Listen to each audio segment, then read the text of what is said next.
오늘 말씀은 잠언 15장 1절로 17절입니다. 요절은 1절인데요.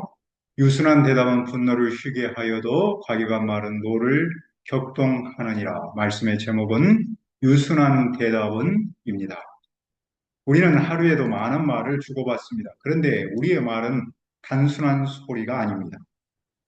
말은 상대방의 마음을 살리기도 하고 상대의 마음에 깊은 상처를 남기기도 합니다. 말 한마디가 관계를 새롭게 하기도 하고 관계를 찢기도 합니다. 모든 사람은 상대방을 살리는 말 하기를 원합니다. 그러면 그런 말은 어디에서 옵니까? 첫째, 말은 반드시 열매를 맺습니다. 1절을 다시 한번 보십시오. 유순한 대답은 분노를 쉬게 하여도 과격한 말은 노를 격동하느니라. 유순하는 부드러운이라는 뜻이고 대답은 누군가의 말에 반응하는 말입니다. 유순한 대답은 감정에 휘둘린 즉각적인 반응이 아니라 감정을 다스린 응답입니다. 분노를 쉬게 한다라는 말은 분노를 되돌린다라는 뜻입니다. 부드러운 말은 사람의 폭발적 감정을 돌아서게 합니다. 반면 과격한 말은 아프게 하는 말, 상처 주는 말입니다. 상대의 감정을 찌르고 자극하는 말입니다. 노를 격동한다라는 말은 문자적으로는 코를 치솟게 한다라는 뜻입니다. 상처 주는 말을 화를 치밀게 합니다. 거친 말은 감정의 불길을 부채질하여 또 다른 분노를 낳게 합니다. 우리는 모두 유순한 대답을 원합니다. 하지만 실제 삶에서는 종종 과격한 말이 먼저 튀어나옵니다. 그 이유는 유순한 대답은 우리에게 자존심을 내려놓게 하기 때문입니다. 또 감정을 절제해야 하고 상대의 마음을 먼저 헤아려야 하기 때문입니다. 그래서 우리는 성령님의 도우심이 절대적으로 필요합니다. 예수님의 함께 하심이 필요합니다. 예수님은 세상에서 가장 유순하신 분이셨습니다. 사람들이 공격하고 비난해도 주님은 부드러운 말로 사람의 마음을 돌이키셨습니다. 그분의 말은 상처를 남기지 않았고 절망을 소망으로 바꾸셨습니다. 우리는 그분의 자녀입니다. 그분의 길을 따르기 위해 성령님의 도우심을 구할 때 우리의 입술도 누군가를 살리는 말을 할 수 있습니다.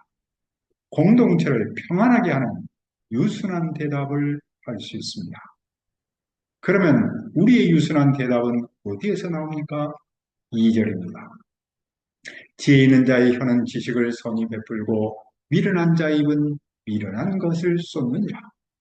유순한 대답은 지혜로운 마음에서 나옵니다. 지혜 있는 자는 하나님을 경외하고 그분의 말씀을 따라 사는 사람입니다. 그런 사람은 지식을 선히 베풉니다. 이 말은 상대에게 지식을 적절하게, 유익하게 전달한다는 뜻입니다. 지혜 있는 자의 혀는 말의 내용도 좋고 말하는 방식과 태도도 좋습니다. 지혜로운 사람은 상대에게 상처를 남기지 않으면서도 필요한 진리를 전합니다. 반면 미련한 사람은 마음에 지혜가 없기에 입을 열 때마다 어리석음이 흘러나옵니다. 말의 내용도 부족하고 말투와 태도도 거칩니다. 이런 말은 상대를 상하게 하고 분노하게 합니다. 결국 지혜로운 말은 지혜로운 마음에서 나오고 미련한 말은 미련한 마음에서 나옵니다. 우리의 내면이 우리의 말을 결정합니다. 그래서 3절은 우리에게 조용히 경고합니다. 여호와의 눈은 어디서든지 악인과 선의를 감찰하시니까. 하나님 앞에서 숨길 수 있는 말은 없습니다. 하나님은 우리의 말의 겉모습만 보지 않고 그 말을 하는 동기까지 살핍니다. 따라서 우리의 말은 단순한 소리가 아니라 하나님 앞에서 열매를 맺는 영적 사건입니다. 말은 생명을 낳기도 하고 상처를 만들기도 하고 우리의 온순한 혀는 생명나무. 여기서 온순한은 치료하는이라는 뜻도 있습니다. 우리의 말이 부드러울 때 그것은 상대의 마음을 치유하고 생명을 살립니다. 반면 폐간 말, 곧 비뚤어진 말은 상대의 마음을 상하게 합니다. 같은 입술인데도 어떤 말은 생명을 심고 어떤 말은 심령을 꺾습니다. 우리는 내 말이 만들어낸 결과를 피할 수 없습니다. 그렇다면 어떻게 우리는 사람을 살리는 말을 할 수 있겠습니까? 5절을 보십시오. 아비의 훈계를 업신 여기는 자는 미련한 자요 경계를 받는 자는 슬기를 얻을 자니라. 아버지의 훈계를 없인 여기는 사람은 생명을 살리는 말을 할 수 없습니다. 말은 마음에서 나오기 때문입니다. 그래서 먼저 하나님의 훈계를 듣는 마음이 필요합니다. 그러므로 아버지의 훈계를 받는 의인의 집에는 많은 보물이 있습니다. 이 보물은 단순한 재물이 아니라 생명을 살리는 말입니다. 반면 훈계를 거부한 악인의 소득은 고통입니다. 7절은 이 사실을 이렇게 정리합니다. 지혜로운 자의 입술은 지식을 전파해도 미련한 자의 마음은 정함이 없느니라.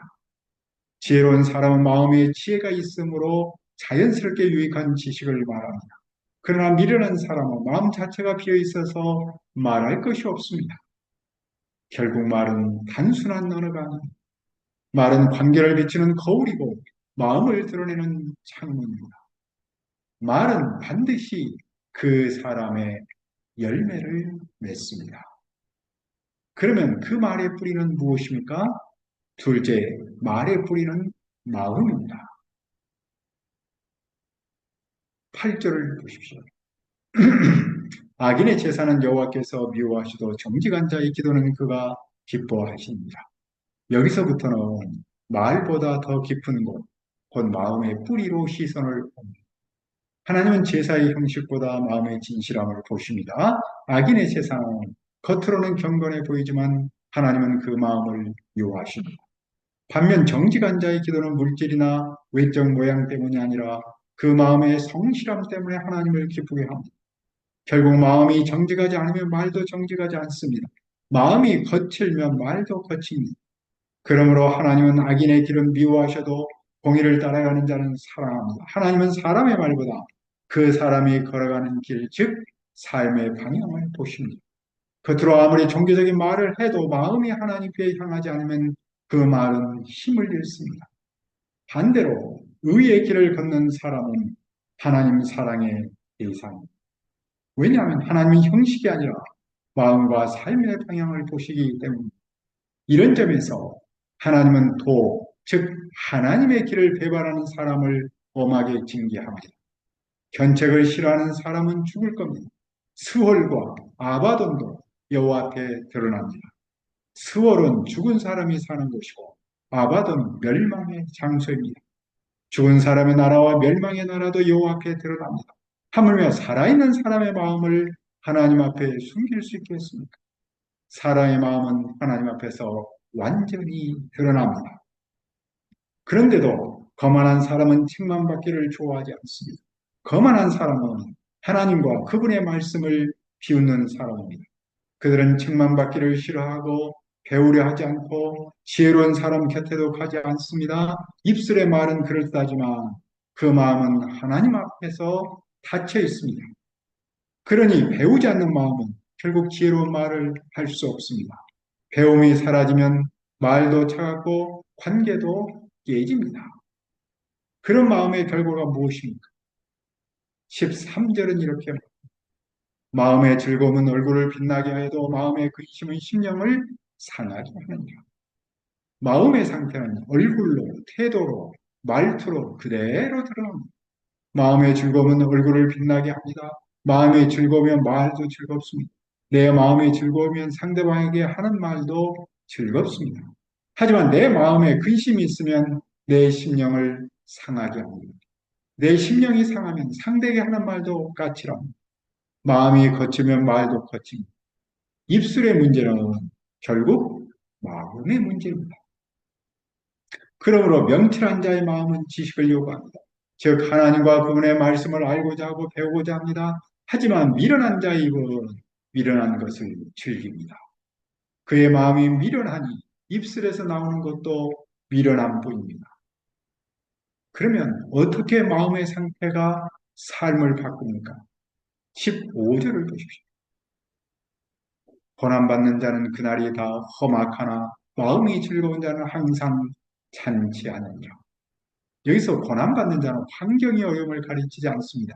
13절에서 말한 것처럼 근심이 자리 잡은 마음, 상황을 어둡게 해석하는 마음을 뜻합니다.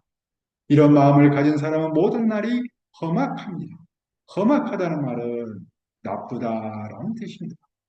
마음이 어두우면 말도 나쁘고 사람도 나쁘고 하지만 마음이 즐거우면 항상 잔치집입니다. 마음이 잔치집이니 말도 잔치집이고 삶도 잔치집입니다. 삶의 질은 환경보다 마음에 달려 있습니다. 이렇게 마음이 즐거운 사람은 재산이 적어도 주님을 경외하며 사는 것이 재산이 많아서 다투며 사는 것보다 좋습니다. 하나님을 경외하는 삶이 물질의 넉넉함보다 더 좋습니다. 그러므로 채소를 먹어도 서로 사랑하는 것이 살진 소를 먹으면서 서로 미워하는 것보다 낫습니다. 이런 사람의 말은 갈등 중에도 유순하게 대답합니다.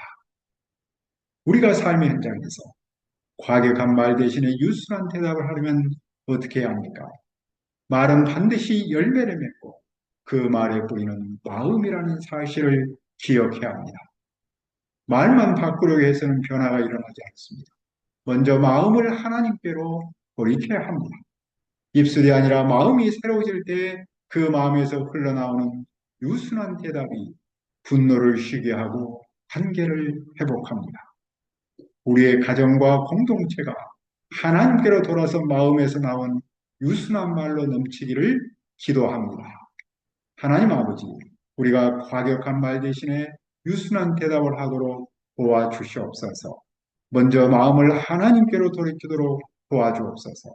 입술이 아니라 마음이 새로워질 때 그 마음에서 유순한 대답이 흘러나오는 줄 믿습니다. 우리의 가정과 공동체가 하나님께로 돌아서 마음에서 나온 유순한 말로 넘치기를 기도합니다. 예수님의 이름으로 기도합니다. 아멘.